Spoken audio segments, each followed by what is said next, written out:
If you want to be a part of the conversation before it happens here on YouTube, click that link in the description to join the free Courtside Financial Discord. What's going on, everyone? My name's Obi and welcome back to Courtside Financial. Today I'm going to be responding to Jim Cramer's recent take on NIO and his popular show Mad Money on CNBC. This is going to be a pretty interesting video, but before we get into it, make sure you hit the like button, make sure you hit the subscribe button, and make sure you leave a comment down below so I know what your guys' thoughts are and what type of content you want to see. Also, don't forget to click the notification bell icon so you're notified every time I post some cool content.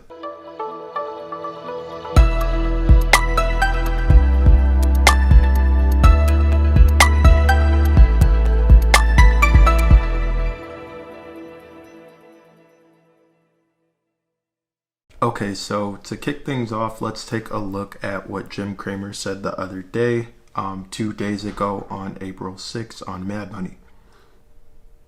Let's go to Jim in New Jersey. Jim. Hey, Jim. How you doing? I'm doing well. How about you, Jim? Jim and I just Jim. want to tell you something, brother. I've been watching you for 10 years, and I am retired because of you. So if you ever question your validity and everybody else who's the talking heads, you do touch people and you change your lives. Okay, I wanted to tell you that. Thank you, Jim. I've been at it for a long time. Thank you. So how do I help you right now? Just to take a pause right here, I'm not bashing Jim Cramer at all. He has a different outlook on like stocks than myself. Obviously, like I'm a pretty long-term guy, and I'd be naive to say that Jim Cramer probably doesn't have some long-term holdings, but he is sort of focused on short-term trading as well, and that's something that I don't do. So not taking anything away from Jim, but let's continue watching the video to hear what he has to say. All right, so listen. Yes, we did.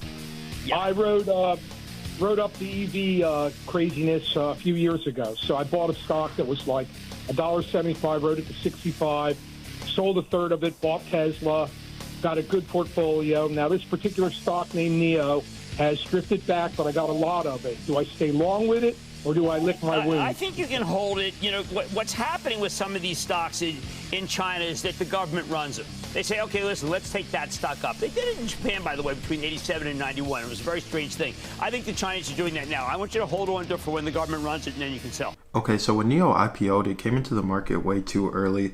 A lot of people even invested at this stock at $13 a share, which is even better than today's prices. And they were invested all the way until the stock even dropped under to around $2 a share, or under $2 a share. There were very legitimate fears about bankruptcy at that time. Majority of people thought the company was going bankrupt, and for good reason. Their balance sheet was down $973 million, and they had current debt of $1.2 billion at the same time, with long-term debt of $7.1 billion.